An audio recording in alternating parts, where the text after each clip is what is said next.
ഹരേ കൃഷ്ണ. ഇന്ന് നമുക്ക് ഗണേശ പഞ്ചരത്നത്തിന്റെ രണ്ടാമത്തെ സ്റ്റാൻസ പഠിക്കാം, വരികൾ മനസ്സിലാക്കാം, അതിന്റെ അർത്ഥവും മനസ്സിലാക്കാം. നതേതരാധിഭീകരം നവോതികാർഘഭസ്വരം നമത്സുരാരി നിർജരം നതാതികാപദൂധരം സുരേശ്വരം നിതീശ്വരം ഗജേശ്വരം ഗണേശ്വരം മഹേശ്വരം തമാശ്രയേ പരാത്പരം നിരന്തരം. ഇപ്പോൾ ഞാൻ ഉരുവിട്ടത് ഗണേശ പഞ്ചരത്നത്തിന്റെ രണ്ടാമത്തെ സ്റ്റാൻസയാണ്. അപ്പോൾ അതിന്റെ അർത്ഥം ഇങ്ങനെയാകുന്നു. പ്രഥമ പൂജനീയനായ ശ്രീ ഗണേശന്റെ മുന്നിൽ എന്റെ പ്രണാമം ഞാൻ അർപ്പിക്കുന്നു.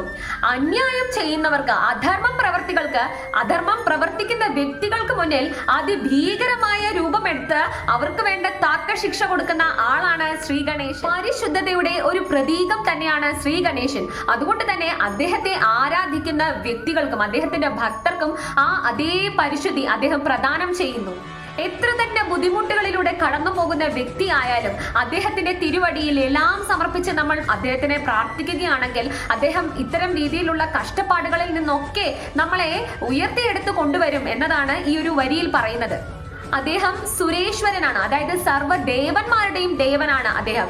അദ്ദേഹം നിധീശ്വരനാണ്. നിധീശ്വരൻ എന്ന് പറയുന്നത് എല്ലാ ഐശ്വര്യത്തിന്റെയും ദേവനാണ്. അദ്ദേഹം ഗജേശ്വരനാണ്. ഗജേശ്വരൻ എന്ന് ഉദ്ദേശിക്കുന്നത് ഗജം എന്ന് വെച്ചാൽ ആന എന്നാണ് അർത്ഥം. ആനകളുടെ നേതാവാണ് ഗണേശൻ എന്ന് പറയുന്നത്. അദ്ദേഹം ഗണേശനാണ്. ഗണേശൻ എന്ന് പറഞ്ഞാൽ ഗണങ്ങളുടെ ദേവൻ, ഗണനായകൻ എന്നാണ് ഗണേശ്വരന്റെ അർത്ഥം. ആ വിഘ്നേശ്വരന്റെ മുന്നിൽ എന്റെ എല്ലാ ഭക്തിയും ഞാൻ സമർപ്പിക്കുന്നു എന്നതാണ് ഈ ഒരു 4 വരിയുടെ അർത്ഥം എന്ന് പറയുന്നത്. ഇത്രയും പറഞ്ഞു നിർത്തുന്നു. ഹരേ കൃഷ്ണ.